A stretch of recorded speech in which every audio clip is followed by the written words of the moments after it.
corresponde a enfisema, que estas de forma persistente van a condicionar de forma progresiva la obstrucción de vías aéreas y pues dando las características propias de esta enfermedad. Sin embargo, si bien nosotros debemos tener en cuenta esta definición actualizada por las guías GOLD, nosotros también debemos hablar de otras definiciones.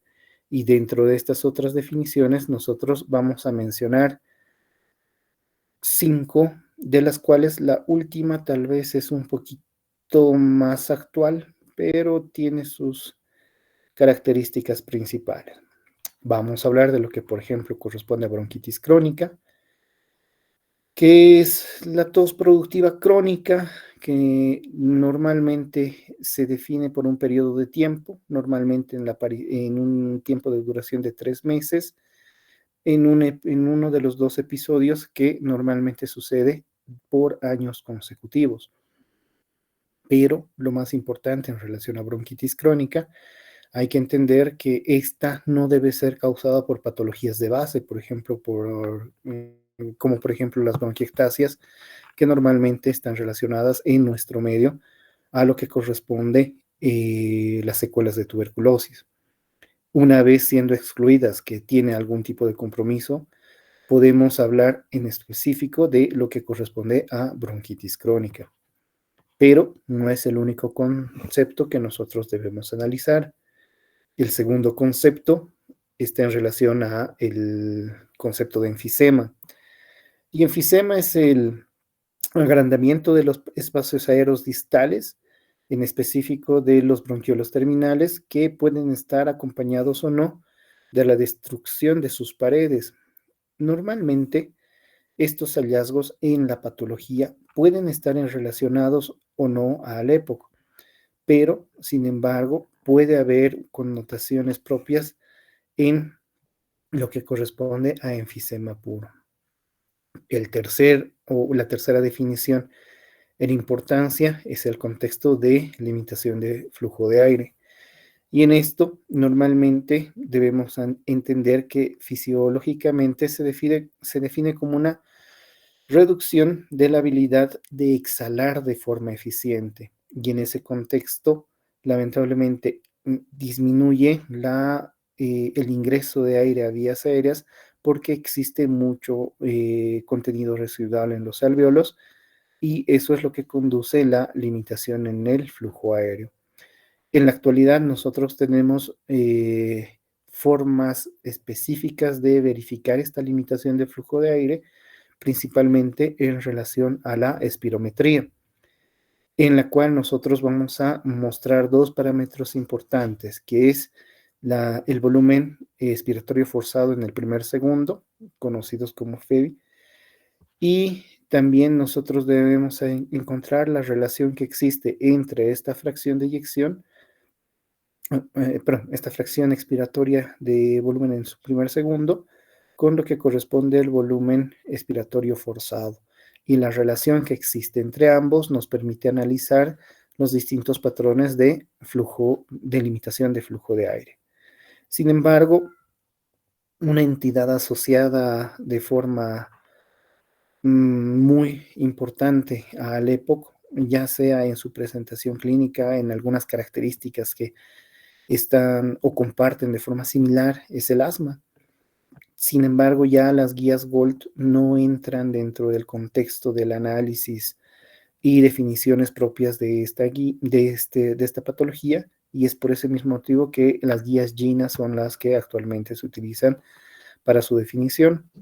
Si bien esta también tiene como definición la parte crónica inflamatoria en relación a las vías aéreas, la clínica es la que se diferencia de forma significativa. ¿Por qué? Porque si bien hay disnea o una sensación de falta de aire, esta normalmente está asociada a sibilancias en su presentación clínica y lo más importante que estos episodios pueden ser eh, remitir de forma espontánea o remitir en relación al tratamiento. Si bien estos 4 aspectos o 4 conceptos iniciales son realmente demasiado importantes, nosotros debemos entender lo que corresponde a este último en la actualidad, ya se está hablando de lo que corresponde a preépoca. Y en el contexto de preépoca, nosotros debemos entender que son pacientes que tienen bronquitis crónica o enfisema con una obstrucción del flujo de aire de forma irreversible. ¿Cuál es el problema de este concepto de pre-EPOC? Es normalmente usado para aquellos individuos que tienen sintomatología respiratoria, tienen manifestaciones radiográficas que pueden coincidir con las de EPOC y también tienen cambios a nivel funcional en lo que corresponde a los distintos parámetros. ¿Cuál es la diferencia? Normalmente en los hallazgos en relación a la espirometría. Y es por eso que se han propuesto distintos tipos de criterio que los vamos a analizar ahora. Estos son los criterios propuestos también en relación a las guías GOLD para el concepto de pre-EPOC. Se dividen en 3 grandes grupos. Uno que es la parte de imagenología, en la cual nosotros vamos a ver los datos de enfisema en la tomografía que se realizará, que en lo que corresponde a remodelación vascular no se va a poder evidenciar, pero sí lo que corresponde la obstrucción de vías aéreas. En relación a función, son estos 2 parámetros importantes que lo que debemos analizar. Uno es la capacidad de difusión del monóxido de carbono, que este está reducido en un 80% como un dato predictor, y lo que corresponde la disminución, perdón, sí, la disminución de 40 ml por año de lo que corresponde la fracción expiratoria, el volumen de fracción expiratoria en el primer segundo. Y como ya se les había comentado, todo lo que corresponde a datos de bronquitis crónico, disnea y de forma ocasional alguna sibilancia con asociación a producción de esputo, son los datos clínicos de lo que corresponde el pre-EPOC. ¿Cuál es el detalle? Y esto lo vamos a entender al final. La identificación de estos parámetros, tanto clínicos, imagenológicos o en este caso espirométricos, nos permite realizar un diagnóstico temprano y oportuno. Y esto va a beneficiar de forma significativa al paciente en el cual vayamos a identificar esto.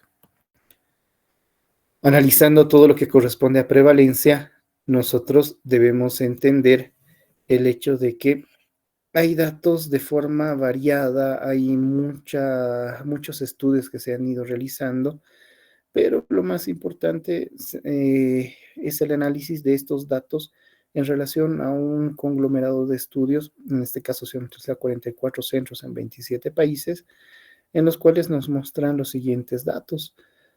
Por ejemplo, hablando en la parte de Latinoamérica, nosotros tenemos la prevalencia del 12% en lo que corresponde a Venezuela, Colombia en un porcentaje de 8.9%, Perú en 6.2%, y así de forma significativa se va incrementando mientras más vayamos llegando al sur. Chile, Argentina, Uruguay siendo uno de los parámetros más altos a nivel Latinoamérica, y también en relación a Brasil.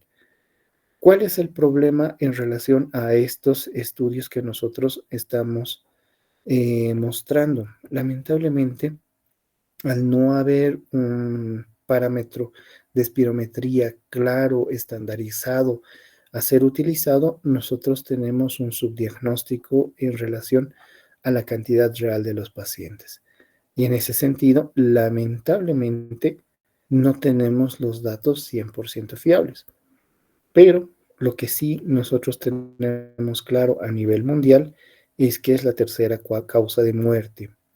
Y este es un parámetro de real importancia y ese es el motivo por el cual ya se está avanzando en aspectos como la prevención y principalmente lo que es un diagnóstico temprano. A nivel Latinoamérica, como se ha evidenciado en la anterior imagen, se cuentan con distintos estudios. Estos estudios, como el estudio Platino, el Perpocol, del cual en nuestro medio es nuestro país uno de los cuales participa, el estudio de POCAR y el Crónicas, son los cuales nos está mostrando estos datos de prevalencia. Sin embargo, no es posible ahondar en su estudio debido a que lamentablemente nosotros, a diferencia de los distintos países, tenemos acceso a distinto tipo de medicación y lamentablemente el sistema de salud condiciona a que muchos de los pacientes con estas características de tipo EPOC vayan a buscar o vayan a necesitar medicamentos que están fuera del sistema de salud como tal. Y en este sentido, lamentablemente, no nos hace capaces de poder evaluar de forma comparativa con otros, entre los otros estudios, la medicación a ser utilizada, la progresión en relación a la medicación, y siendo estos estudios prospectivos, los cuales nos van a mostrar con el paso de los años las características propias de la población en el caso de Latinoamérica. Sin embargo, nosotros debemos entender que ya en el análisis propio de las guías GOLD 20 del 2024 tenemos distintos factores de riesgo y estos factores de riesgo van a ir condicionando la aparición de la enfermedad pulmonar obstructiva crónica de forma progresiva, de forma distinta, dependiendo a qué factor se encuentre alterado o se encuentre presente, para poder analizar todo lo que corresponde, la connotación de la patología. Tenemos el EPOC que está determinado genéticamente, lo vamos a ir analizando posteriormente, cuando existe un desarrollo normal del pulmón, por causas medioambientales, estos que están asociados a infecciones, que es una de las características principales de nuestro país, la asociación de EPOC y asma, y también la asociación del EPOC por causas desconocidas. Analizando uno por uno lo que corresponde a los parámetros, nosotros tenemos dentro de los factores genéticos la deficiencia de alfa-1 antitripsina. Esta deficiencia es una enfermedad hereditaria que se asocia con niveles bajos de alfa-1 antitripsina que conduce a un desequilibrio de las proteasas y antiproteasas y mayor riesgo a desarrollar enfermedad pulmonar obstructiva crónica. ¿Cuál es la diferencia? La prevalencia en estos genotipos anormales es mayor entre poblaciones de riesgo y lo que normalmente se ha estimado es que está alrededor del 1 al 2% de todos los pacientes que sufren de EPOC. Y en ese sentido, lamentablemente, condiciona que tenga una presentación muy baja en relación a una causa genética como tal. ¿Cuál es el detalle en relación a esta deficiencia? Lo que normalmente condiciona es eh, que lamentablemente el diagnóstico vaya a ser netamente laboratorial en relación al análisis de esta deficiencia de esta proteína. Y pues no existe la libertad o la disponibilidad en todos los medios para poder hacer la determinación genética como tal. Pero no es los únicos factores genéticos. Sin embargo, es el más importante en el entorno actual de lo que corresponde a la enfermedad pulmonar obstructiva crónica. Hablemos en relación, por ejemplo, a las causas medioambientales. Y esto es algo realmente demasiado común en nuestro medio. Nosotros tenemos dos grandes grupos, el EPOC por causa del consumo de tabaco y por la exposición en biomasa. Analicemos primero el que está en relación al consumo de tabaco. Uno de los parámetros más importantes en la elaboración de cualquier historia clínica es la determinación del índice paquete año, justamente por el hecho de que este índice paquete año nos da la predisposición a generar enfermedad pulmonar obstructiva crónica. Y en ese sentido, es fácil entender que mientras más sea el consumo de tabaco, mientras mayor sea el consumo de tabaco, más es la posibilidad de generar enfermedad pulmonar obstructiva crónica. Si bien entendemos que el tabaco tiene un sinfín de sustancias nocivas para nuestra salud, existe el mismo contexto cuando nosotros tenemos, por ejemplo, una EPOC por exposición a biomasa o polución. Dios gracias en nuestro medio, pues los grados de contaminación sí se den cada vez menos posterior a todo lo que corresponde este episodio en el cual la polución subió de forma muy, pero muy alta en relación a los incendios incontrolables que teníamos en nuestro entorno, pero en relación a exposición a biomasa, lamentablemente los que se ven más afectados son aquellos que, por ejemplo, trabajan en las minas, debido a que lamentablemente en la minería en nuestro país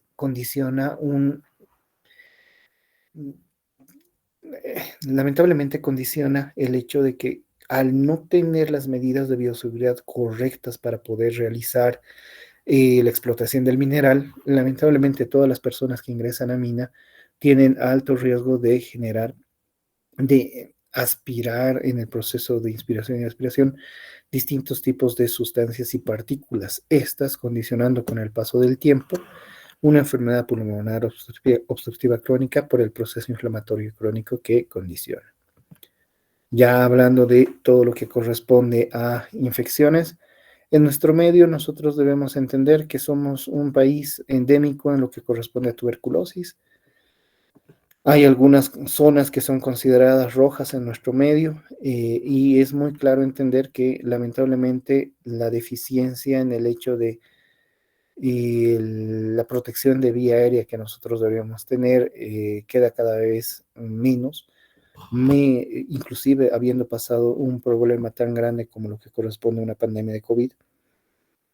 Sin embargo, está en alza nuevamente el número de apariciones de tuberculosis, principalmente de componente pulmonar, sin dejar de lado el que corresponde a los extrapulmonares.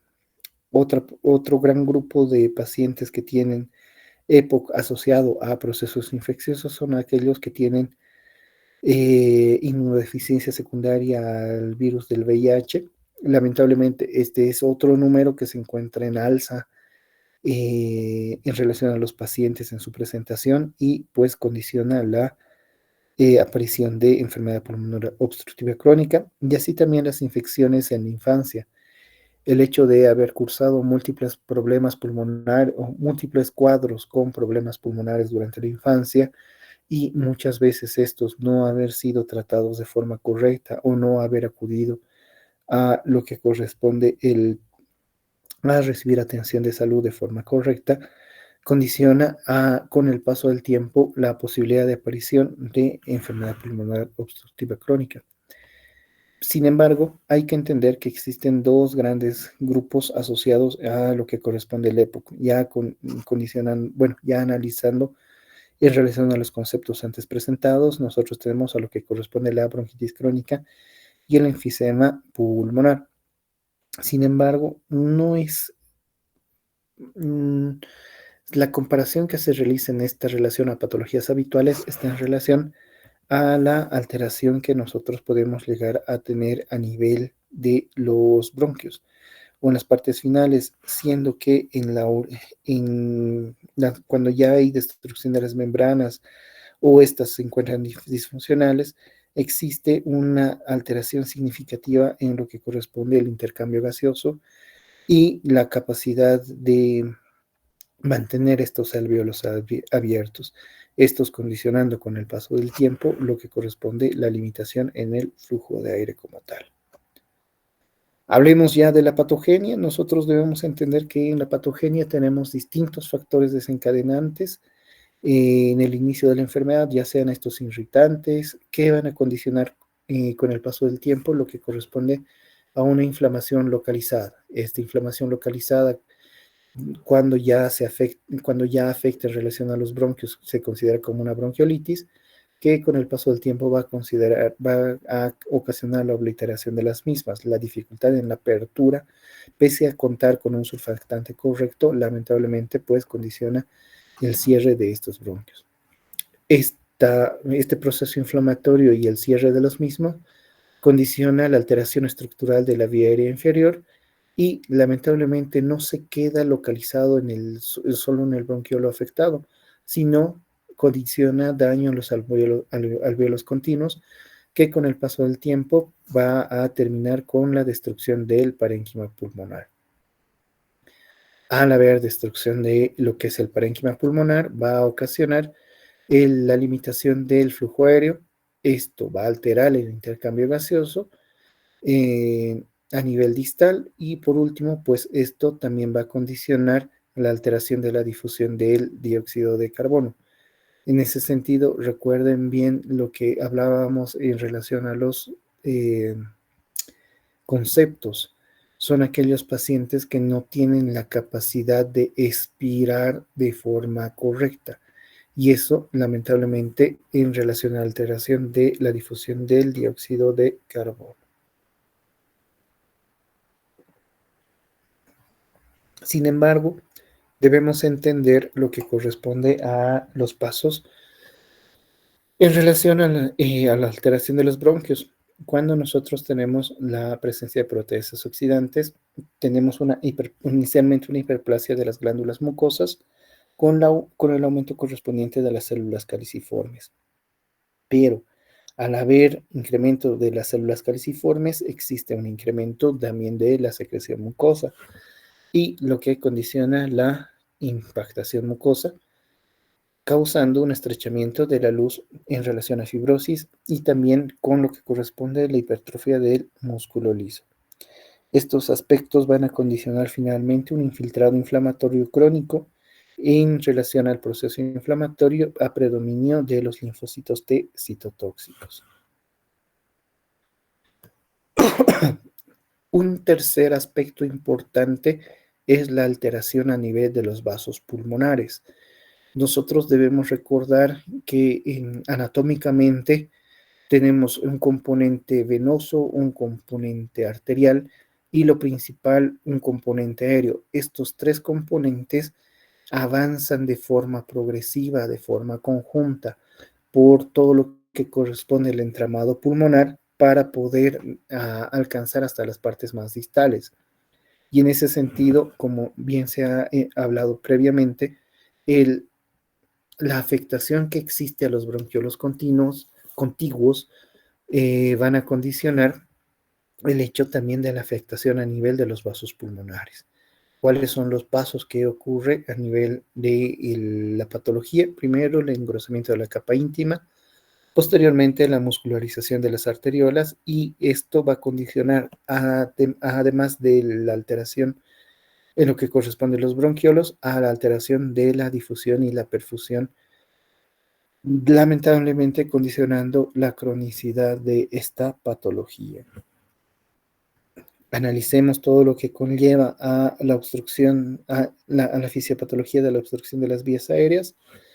En relación a la disminución de la perfusión, va a existir una hiperinflación de lo que corresponde a las vías aéreas distales, también en relación al aumento de la limitación del flujo aéreo, y esto va a ocasionar que la presión final expiratoria vaya incrementando de forma progresiva, aumentando el trabajo respiratorio, y también asociado a la disminución de la eficiencia de los músculos respiratorios, van a condicionar el aumento del gasto de la retención la excreción de oxígeno, condicionando finalmente a la fatiga de los músculos respiratorios. Esto en relación a la obstrucción de vías aéreas.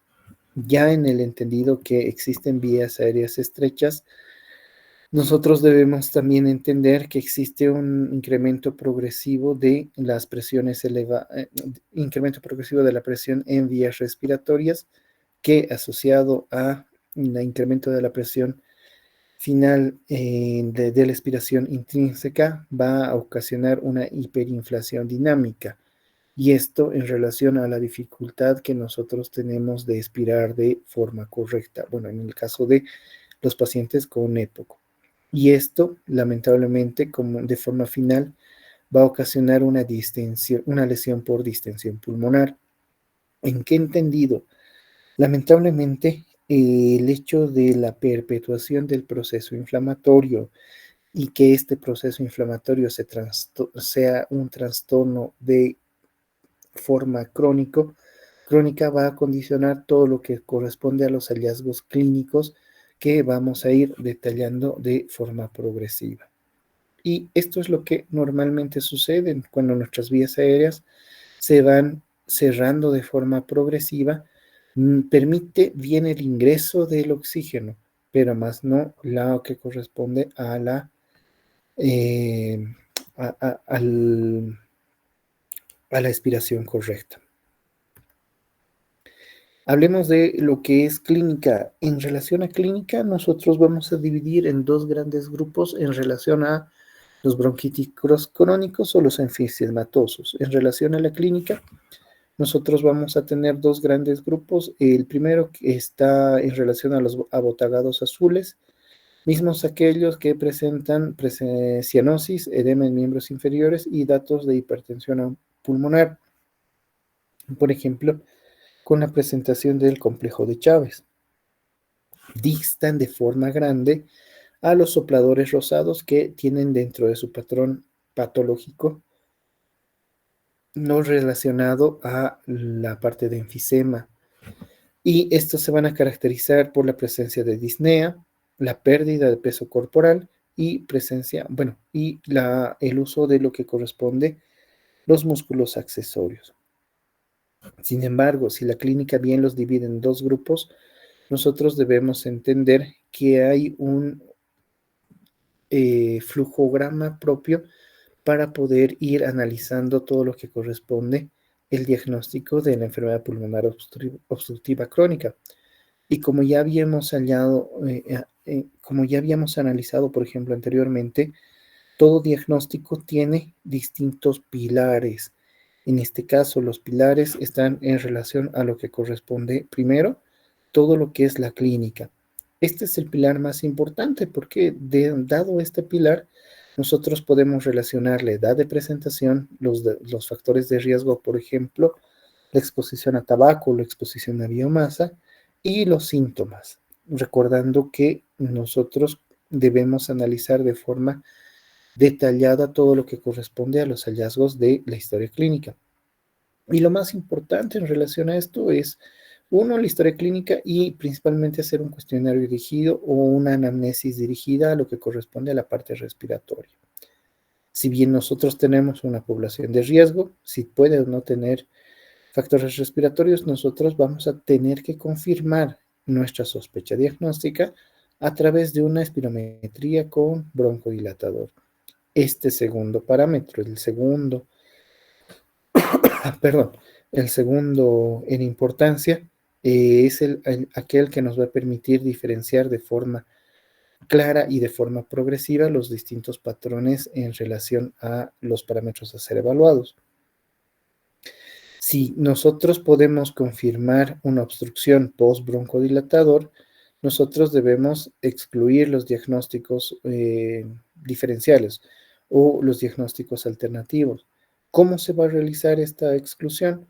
En relación al análisis propio de la historia clínica, la evaluación clínica como tal, porque hay que entender que ya un paciente que tiene enfermedad pulmonar obstructiva crónica puede presentar datos clínicos de hipertensión arterial pulmonar, como por ejemplo el complejo de Chávez. También puede tener un incremento del diámetro anteroposterior del tórax, configurando su tórax en forma de tonel. Y también debemos tener exámenes complementarios individualizados, siendo importante una de la radiografía de tórax que nos va a permitir ver en su presentación la horizontalización de lo que corresponde los arcos costales. Una vez excluidos todos los diagnósticos alternativos, recién podemos establecer el diagnóstico de época. Pero nosotros debemos entender que pese a seguir todos estos pasos, apenas llegamos al diagnóstico, nosotros debemos siempre, siempre, siempre estadificar el mismo. Nosotros podemos estadificar su gravedad, su asociación a comorbilidades, como lo vamos a analizar con la presentación del índice de Cote, y principalmente el pronóstico. ¿Cuál es el problema en relación a haber llegado al diagnóstico de época? no solamente es llegar al diagnóstico, sino analizar todo lo que conlleva la educación del paciente, enseñar cuáles son los parámetros de exacerbación, enseñar en qué momento tiene la obligación de acudir a un centro hospitalario y todo esto en relación a lo que corresponde las definiciones y la evaluación de forma continua del mismo. Dentro de los síntomas más claros, lamentablemente, hay que entender que el 30% de los pacientes son asintomáticos y lamentablemente existe distintos tipos de datos clínicos que nos presentan. ¿Por qué? Lamentablemente, dada la cultura propia en la cual nosotros nos desenvolvemos en la parte médica, es bien distinto entender que, por ejemplo, dificultad respiratoria no es disnea, pero el paciente nos va a decir que todavía tiene esa dificultad respiratoria. Nosotros tenemos una triada para poder evaluar lo que corresponde a los síntomas del EPOC, que es la disnea, esta misma que se debe categorizar de forma progresiva, los accesos de tos, estos de forma crónica, y la presencia de expectoración. Esta expectoración puede variar en sus características dependiendo a si es un periodo o no de exacerbación. Estos son los síntomas cardinales del EPOC y puede estar en relación al incremento, presencia o un incremento en intensidad cuando ya tengan un peor desenlace clínico. Hablemos de todo lo que corresponde a la escala de disnea del Medical Research Council. Esta tabla es realmente importante y es uno de los parámetros más claros que nosotros debemos llegar a evaluar en relación a disnea. ¿Cuál es el problema? Lamentablemente, sí, aquí en la anamnesis propia de todo paciente con disnea debemos categorizar la misma. ¿Por qué? Porque si nosotros no categorizamos, nosotros no podemos relacionar el cuadro actual con la gravedad que puede presentar en su progresión. Y en este sentido, la escala del Medical Research Council nos ayuda en sus distintos grupos a analizar la disnea. Estos del cuales tenemos que recordar siempre el grado 3, en el cual se debe de tener en el lapso menor a una cuadra o 100 metros, y presenta los datos clásicos de sensación de falta de aire. Y este hecho de detenerse es por el ahogo o la sensación de falta de aire que presenta de forma súbita. Ya en el grado 4, lo que antes se conocía como disnea a pequeños esfuerzos, es aquella en la cual existe alteración, por ejemplo, a actividades de diario como vestirse, desvestirse, bañarse o inclusive el hecho de peinarse solamente, condicionaba disnea de pequeños esfuerzos, que actualmente ya se considera como un grado 4 de la escala del Medical Research Council. Sin embargo, nosotros debemos evaluar en relación a la definición diagnóstica 4 pasos principales. El diagnóstico de EPOC. Fuera del diagnóstico de EPOC, nosotros debemos estratificar el riesgo, si este tiene un riesgo alto o bajo. Debemos determinar el fenotipo de pacientes de alto riesgo, en caso de que sea de alto riesgo, y pues hacer un tratamiento guiado por síntomas o por fenotipo. Estos son los 4 pasos posteriores a haber llegado al diagnóstico como tal. Nosotros tenemos dentro del diagnóstico de EPOC uno de los parámetros más importantes, que es la espirometría, y aquí es lo que nosotros tenemos en relación a los registros gráficos de la espirometría. Pero ¿cuál es el parámetro de mayor importancia? El parámetro de mayor importancia es el de la relación que existe en la fracción de expiración, el volumen expiratorio final en el primer segundo y la capacidad vital funcional. Esto con un parámetro menor al 70% o menor al límite inferior normal en un estudio post-broncodilatador. En relación a esto, nosotros debemos entender que todo aquel paciente que sea mayor a 40 años y que tenga factores de riesgo para la enfermedad debe ser sometido a este estudio. Y en relación a estos parámetros debe ser evaluado con un estudio de espirometría, pero no es un parámetro propio o final de diagnóstico, porque este mismo parámetro solamente nos muestra si es un parámetro obstructivo, más no si este no se encuentra acompañado de la clínica significativa, no va a llegar al diagnóstico final de EPOC. Una vez realizada la espirometría, nosotros en relación al volumen expiratorio final en el primer, perdón, en relación a al volumen presentado, nosotros podemos dividir el EPOC en relación a leve, moderado, grave y muy grave, en relación a los volúmenes, al porcentaje del volumen esperado. Y en relación a esto nos permite identificar o estratificar el estado de la patología como tal. Existen pruebas diagnósticas para identificar bajo y alto riesgo, y estas son las distintas pruebas a ser utilizadas. Sin embargo, lamentablemente, no todas son realizadas, principalmente la determinación de alfa-1 antitripsina, pero hay otras pruebas como la prueba de esfuerzo o la prueba de Bode, en la cual nosotros utilizamos la prueba de marcha durante 6 minutos para poder analizar el grado de disnea y principalmente el tiempo en el cual aparece la misma. Lamentablemente no podemos hacer la caracterización fenotípica, pero sí podemos analizar varios aspectos para poder identificar si es alto o bajo el riesgo que tiene.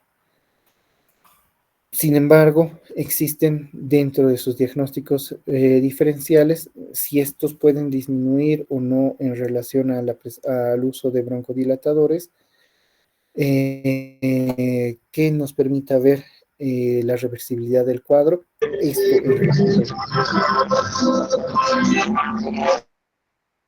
en relación a asma, y también nos ayuda a diferenciar el diagnóstico diferencial para que nosotros veamos ver un enfoque terapéutico distinto y evaluar lo que corresponde al enfoque terapéutico. Nosotros tenemos en relación a estos dos grandes grupos, EPOC y asma, distintas características clínicas y de laboratorio a ser analizadas. Y estas es una de las tablas principales que nosotros debemos comprender. Sin embargo, el análisis de todo esto nos va a permitir evaluar el estado propio de la patología. Ya como evaluación complementaria, nosotros debemos utilizar el índice de comorbilidad de Cote para poder analizar las distintas comorbilidades, y ante mayor puntaje que vaya a adquirir en relación a este índice, lamentablemente va a condicionar la posibilidad de presentar mayores exacerbaciones. Fuera de presentar las mayores exacerbaciones, va a condicionar el riesgo de hospitalizaciones, y fuera del riesgo de hospitalizaciones puede condicionar el hecho de que pueda, perdón, de que pueda el riesgo y pronóstico final del paciente con EPOC. Ya a modo de ir concluyendo, vamos a hablar del tratamiento farmacológico y no farmacológico. Vamos a hablar en este caso de la parte no farmacológica, lo que corresponde a evitar los factores desencadenantes, esto en el sentido de que hay que ir y analizar y educar al paciente en relación al hecho de dejar de fumar. Hay aspectos varios, lamentablemente el hecho de que, por ejemplo, se utilice los distintos vapeadores y no tabaco como tal, no mejora el hecho de dejar de ser un factor desencadenante. La rehabilitación pulmonar es algo realmente muy importante, se tiene que trabajar de forma conjunta con un equipo de fisioterapeutas para poder hacer este proceso de rehabilitación, y también la asociación a la actividad física. Estos tres parámetros son los más importantes en relación al tratamiento no farmacológico. Pero esto sí ya es en relación a lo que nosotros podemos llegar a influir de forma directa con el paciente. En relación al tratamiento farmacológico, nosotros en las guías GOLD tenemos un aspecto muy importante para analizar, que es el uso de los agonistas beta 2 de acción prolongadas, ULABA, y los agonistas muscarínicos de acción prolongada. Estos en relación al manejo de disnea.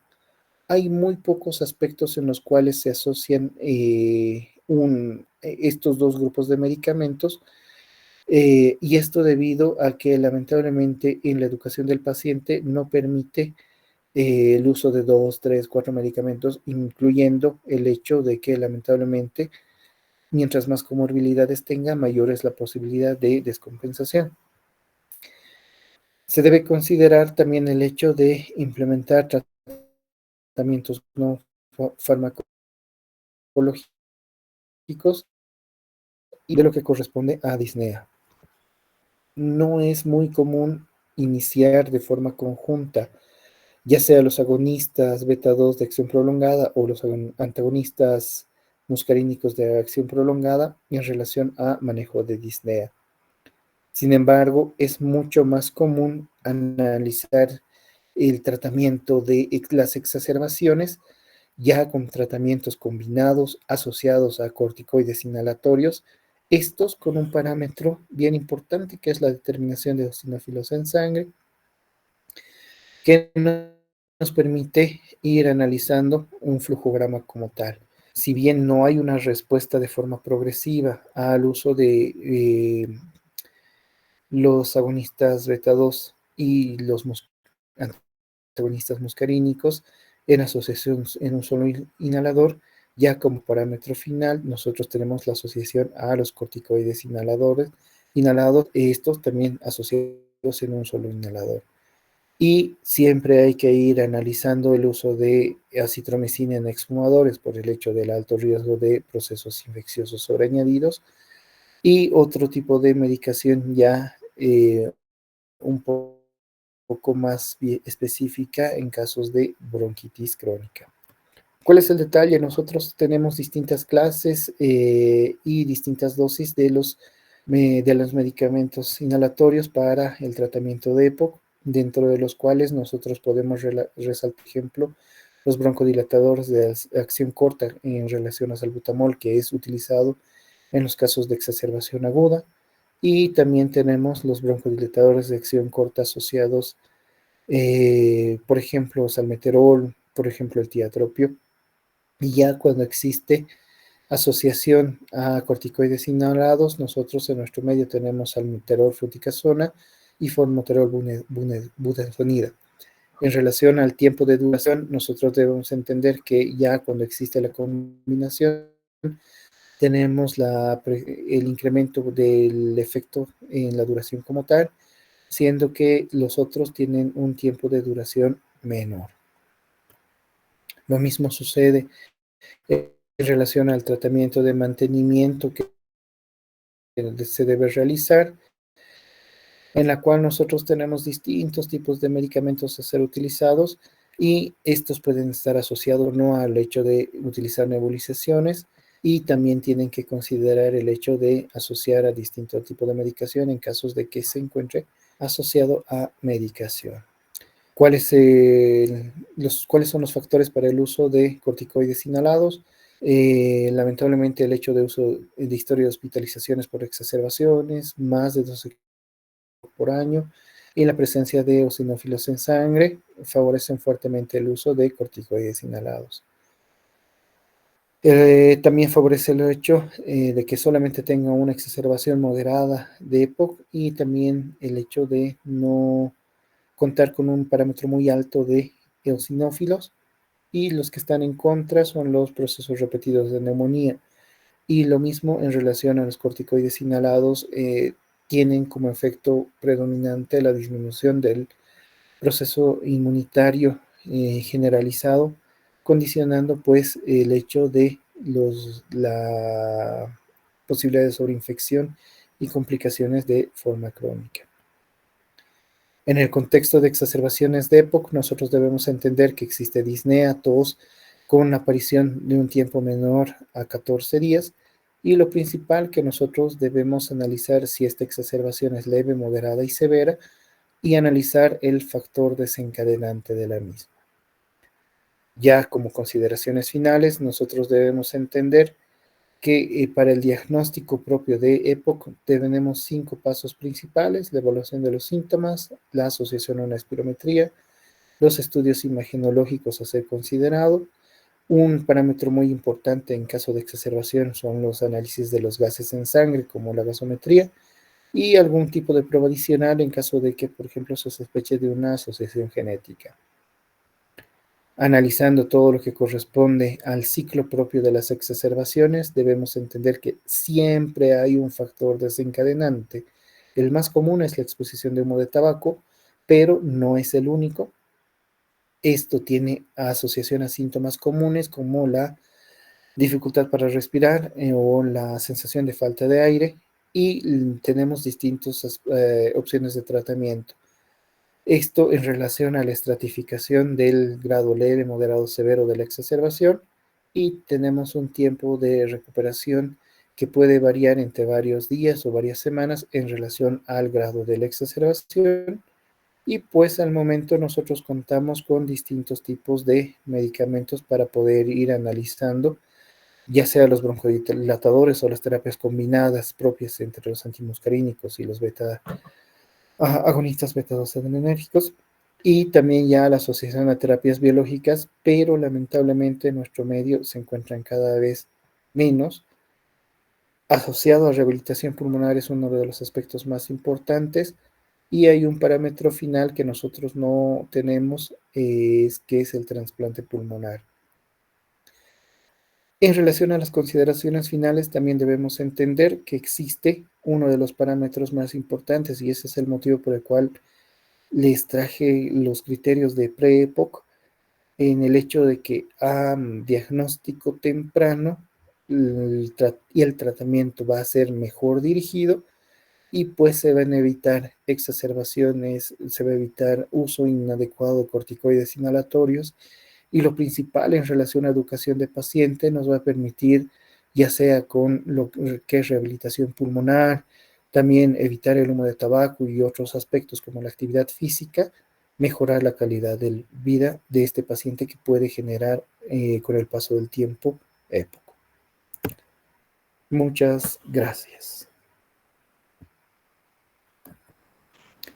Muchísimas gracias.